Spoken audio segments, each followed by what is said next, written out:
Hello, thank you for joining me here at Bert's Books. This will be a fairly quick one, just a sort of little roundup of today's acquisitions, which I didn't even plan to go out searching for books at all, and somehow it happened. And yes, I chanced upon a few interesting items out in West London.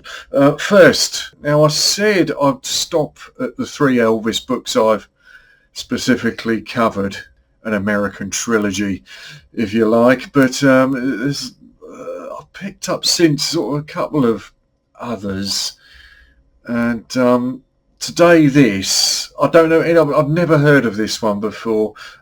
My Life with Elvis, Becky Yancey and Cliff Linedecker. Becky Yancey, I believe, was his secretary, or the Graceland's secretary for a number of years. Had originally met him in the 50s.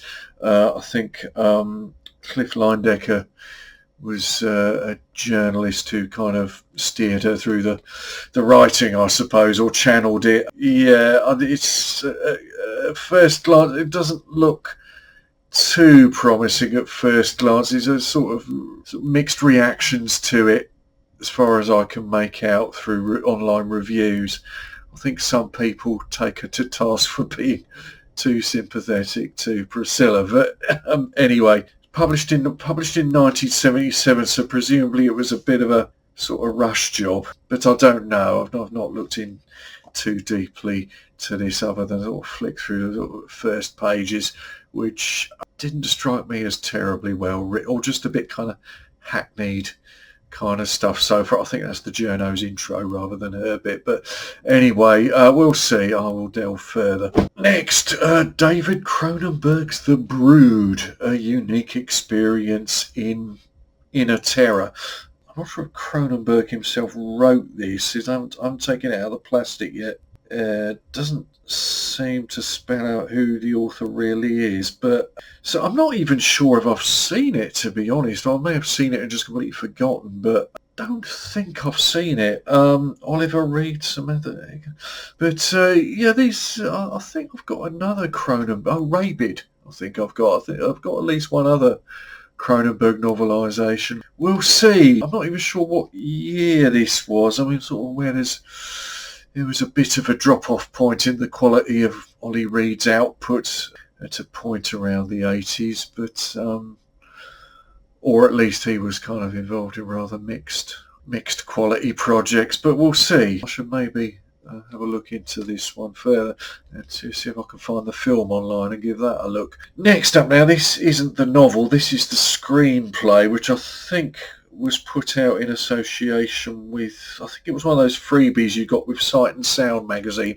2003 it says here. The screenplay to Deliverance, credited to James Dickey, who's also the author of the novel, which I also have. I've had that a couple of years actually, and I do mean to get around to that one, because I think that's quite an interesting novel of something that was subsequently filmed to much acclaim, and everyone, or most people, are kind of familiar with the film to some degree. It's all, that little reminder of that really uncomfortable scene in it, and but I didn't know this had actually been made public, so that's an interesting find. So yes, I will get around to that Deliverance at some point. Next, now J.N. Williamson.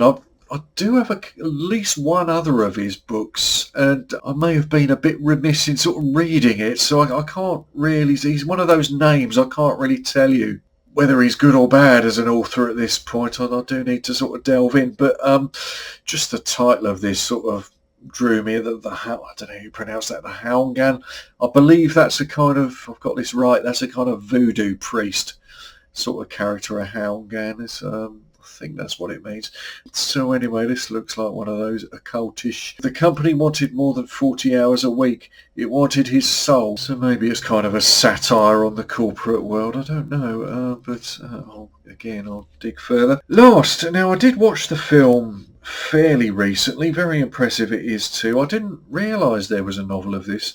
The Taking of Pelham 1, 2, 3 by John Godey. It's the film, it was one of those great 70s kind of crime films with Walter Matthau, Robert Shaw in it, and concerning a tube train or a subway train, as to put it more accurately, hijack in New York. One of those very sort of tense kind of thrillers. I'm not sure if the film... Yeah, okay, I think the novel might have come first. Now a major film, so presumably the novel came first rather than this being a novelisation from the film. But yeah, this is new to me. Just stumbled over it. Can't go wrong with that. It wasn't a bad price. So yes, not a bad day's haul of things. I did intend, with it being, Remembrance Sunday and everything, I did intend to cover something First World War related. I don't know. I just feel I have to work up to that in a way. I feel a bit fragile for it, partly because I suppose the resonance, the state of things now. I don't know if you're feeling the kind of dread, but anyway, today I'm just rather in escapist mode, I suppose. Hence some nice trashy kind of old 70s 80s paperbacks, but I will pick up again on the First World War related things shortly. I have covered the subject before, and I inevitably will again. Anyway, thank you for joining me, and I hope everyone's well out there, keeping safe out there. That's going to be a theme. Yes, I'll see you soon, I do hope.